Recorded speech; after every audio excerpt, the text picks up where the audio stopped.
La predestinación y la providencia de Dios por Juan Calvino, libro segundo, capítulo 2, acusación y respuesta. Prefacio del calumniador a ciertos artículos, es decir, calumnias, que aparentan ser extraídos de los escritos de Juan Calvino. Eres hombre conocido ahora en casi todo el mundo, Juan Calvino. Tu doctrina tiene muchos partidarios y defensores, pero también muchos enemigos y detractores. En cuanto a mí mismo, que encarecidamente ansío que hubiera una sola doctrina, así como existe una sola verdad, y que tengo gran deseo de ver a todos, si fuera posible, afines en esa sola doctrina, me ha parecido que te debía informar de manera amistosa de lo que se dice en todas partes contra tu doctrina, de modo que si es falsa, que puedas refutarlos y tener la oportunidad de enviarme la refutación, y así yo podría hacer frente a tus adversarios, y te ruego que formules la refutación de tales argumentos de modo que el pueblo pueda entenderla claramente. Hay muchos en realidad que difieren de ti y difieren en muchas cosas. Por el momento, sin embargo, dejaré todo lo demás para otra ocasión y trataré contigo de aquella gran materia, la doctrina del hado o predestinación. Este asunto particular está provocando vastos disturbios en la iglesia, el aquietamiento de todo lo cual me alegraría mucho, y los argumentos de tus contendientes en esta importante materia son tan poderosas que no se pueden refutar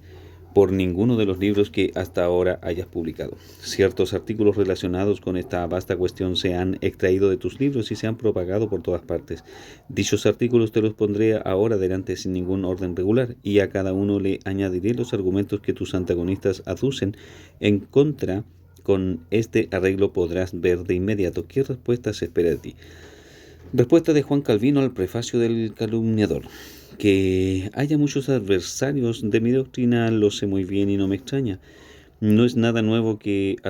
alborotadores en todo lugar abran la boca en contra de Cristo, bajo cuyo estandarte lucho. Mi único pesar en esta sagrada cuestión es que, valiéndose de mi endeble costado, se apuñale la solemne y eterna verdad de Dios, que todo el mundo debe mirar con reverencia y adoración. Pero advirtiendo que esta verdad de Dios ha estado expuesta a las calumnias de los inicuos desde el comienzo, y que Cristo mismo, por decreto de su Padre Celestial, ha de ser siempre piedra de tropiezo y de contradicción, Romanos 9:33, Isaías 8:14-15, considero que los defensores de la verdad tienen que sobrellevar esta ofensa con toda paciencia. La fiera mordedura de los inicuos, sin embargo, en ningún momento me hará arrepentirme de la doctrina que he enseñado, pues estoy plenamente confiado en que Dios es el origen y autor de ella. Ni ha sido tan exiguo el provecho que he derivado de los numerosos conflictos en que Dios mismo me ha listado, para que ahora me alarmen los ruidos vanos y fútiles que haces. Aún más, en cuanto a ti, pobre apuntador enmascarado, derivo algún consuelo de pensar que no puedes, sin descubrir tu repugnante iniquidad contra Dios, serle ingrato al hombre que te ha tratado con mucha más bondad de la que mereces. Muy bien sé que no hay diversión más agradable a ustedes los académicos que desarraigar la fe de los corazones de los piadosos, proyectando una sombra de duda sobre todo lo que estiman de valor, y cuán dulces te parecen, según lo demuestra tu pluma, los denuestos que diriges contra la providencia secreta de Dios. No importa cuánto pretendas ocultar tu mezquina satisfacción, pero te cito a ti y a todos tus compañeros ante aquel tribunal del juez del cielo, de cuya boca el trompetazo y la fulminación un día caerán sobre todos ustedes y los postrará. Confío, sin embargo, en que yo, antes de concluir, haga que las insolentes palabras que contra Dios diriges sean tan inmundas ante los sentimientos de todo hombre bueno y piadoso como ahora te son gratas al corazón. Me exiges una refutación de esos vanos garabatos tuyos que enviaste secretamente a París desde un pueblo de Suiza, con el propósito de derramar veneno sobre mi nombre por todas partes, sin que yo lo supiera y sin la posibilidad de aplicar algún remedio. Simulas, sin embargo, el deseo de conocer la verdad, pero ocultas tu nombre. ¿Con qué motivo? No lo sé, a menos que ya supieras muy bien que tengo la capacidad de destruir cualquier crédito que los hombres estuvieran dispuestos a concederte a ti y a tus compañeros. Pude conjeturar, o más bien determinar en un momento quién eres, por los muchos indicios que tu libro ofrece, pero si lo escribiste con tu propia mano, o si lo dictaste a Escoto, o quien sea el trompetero empleado por tu cuadrilla de dementes para que llevase a París lo que tú no osaste decir aquí, es cosa de total indiferencia para mí. Quisiera en verdad que fuera otro el autor del libro, o que tú mismo fueras hombre distinto del que eres, pues aunque siempre me has hablado respetuosamente, aún así nunca me ha sido difícil descubrir y estar plenamente seguro de cuán grande es tu afición natural a poner tallas o reparos mimios. He tratado de corregir esa inicua inclinación a que te has abandonado con tantas exhibiciones pueriles y futiles, aunque en vano, porque a esa propensión natural siempre le has añadido una afectación depravada que te hace ir tras de la alabanza de la erudición y el ingenio, hasta por las más frígidas e insípidas intentonas de bromear con asuntos divinos. Ni puedes de ninguna manera cubrir esas vanas intentonas a la sombra de la autoridad de Sócrates que dices tú, acostumbraba a atacar con agrado sarcasmo muchas cosas que se decían contra sus doctrinas. Aquel excelente hombre estaba dotado de muchas eminentes virtudes y a todas les estropeó el brillo por aquella flaqueza y defecto que tú, con tanto fracaso como ansiedad, intentas imitar. Además, me pides que te envíe una refutación de tu vano escrito que el pueblo pueda entender. Nunca he hecho otra cosa que esforzarme en ajustarme a la capacidad del más humilde e indocto lector, adoptando el más puro y sencillo lenguaje para la instrucción. Pero si tú no reconoces ningún otro modo de razonar que el que la mente natural de un mortal terrenal puede adoptar, al punto te cierras con arrogancia y desdén. El único camino que te permitiría comprender la doctrina, y para conocerla el primer paso es la reverencia. De ningún modo soy desconocedor de los sarcásticos gestos tuyos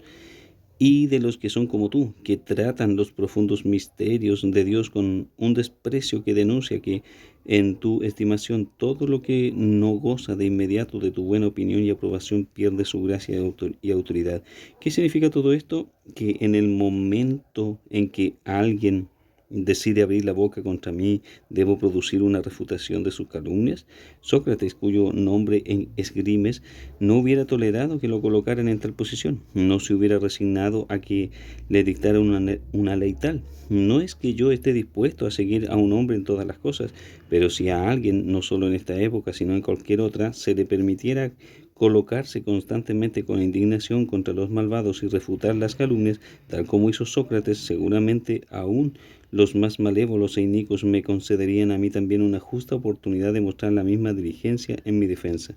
Tus ladridos, pues, son aún más intolerables porque pisoteas con ciega ignorancia mis numerosos libros en que me defiendo y doy respuestas a mis adversarios, y me requieres repetir el mismo trabajo de refutación 2 o 3 veces más.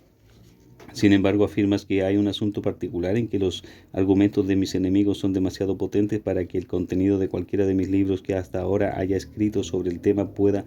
refutarlos. Ese asunto, dices, es el gran tema de la predestinación o el hado. Quisiera que te resolvieras a inquirir en esta materia modestamente o a arguir acerca de ella honestamente, y no que desecharas todo pudor y confundieras cosas muy diversas en un intento de evitar que la luz verdadera las ilumine.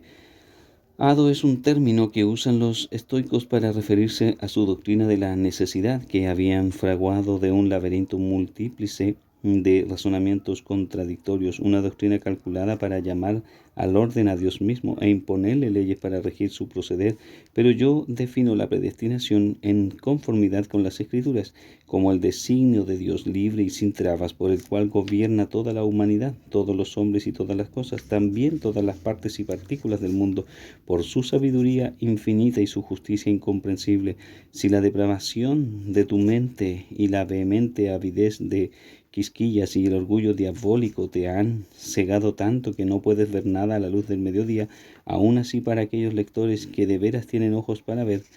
la distinción que he trazado demuestra en un momento la gran justicia y equidad de tu altercado con Dios en esta profunda materia de su providencia secreta. A esto añádele que, si hubieras estado dispuesto a examinar mis libros, te hubieras convencido al punto de cuán ofensivo me es el término hado. Es más, te hubieras percatado, leyendo mis escritos, de que la malignidad y el odio de los inicuos y los indignos de su tiempo le echaron en la cara a Agustín, este mismo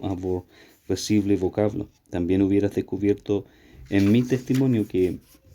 estas objeciones las contestó aquel santo padre y piadoso maestro de manera tal que satisface todo el propósito de mi propia causa y defensa en la presente ocasión. También en los artículos, aparentando ser extractos de mis libros, los cuales dices que darás al público en el orden que te propones, encontrarás que la manera y sustancia de mis argumentos son precisamente los mismos que los de aquel santo padre de feliz memoria.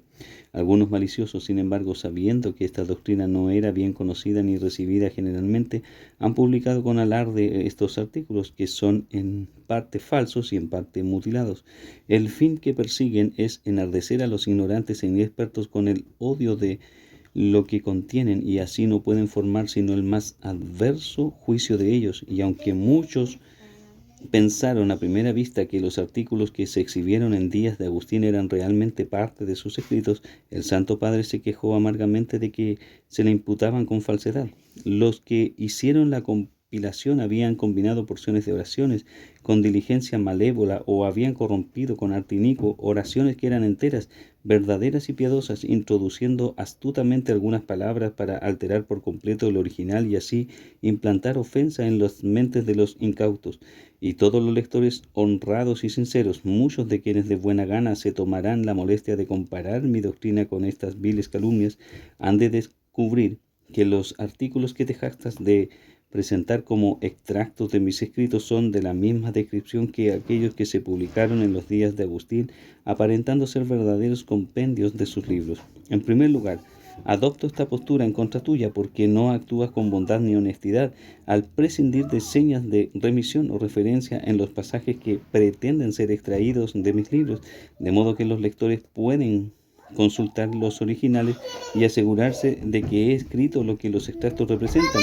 ¿Y qué pudiera ser más inicuo que aseverar confusamente que en el curso de 50 volúmenes o más que he escrito se encontraron unos 14 artículos de tal o cual descripción? Si tuviera siquiera una gota de decencia común, hubiera citado mis palabras como cosa natural, al pie de la letra, o si hubieras hallado alguna duda o peligro de no hacerlo así por carecer de la realidad y de los originales, debiste advertir a tus lectores de la incertidumbre del texto en tales casos, mientras que ahora proyectas una sombra de duda sobre todas mis obras, esperando así borrar toda buena memoria de ellas en la tierra. De esta manera, para tu propia conveniencia, has corrompido malignamente y expuesto al odio y al desprecio mis libros, que todos pudieron haber leído sin ninguna ofensa. No condeno del todo a Agustín por su prudencia, que deseando enfrentarse con las mañas y la iniquidad de sus enemigos, atempera el talante de su respuesta para evadir el oprobio. Aún así, según mi parecer, la réplica que he de darte será más generalmente útil si esta gran causa refuto tus denuestos abiertamente, con libertad y sin reserva, que si escribiera de tal modo que comunicara una mínima idea de retirada o evasiva.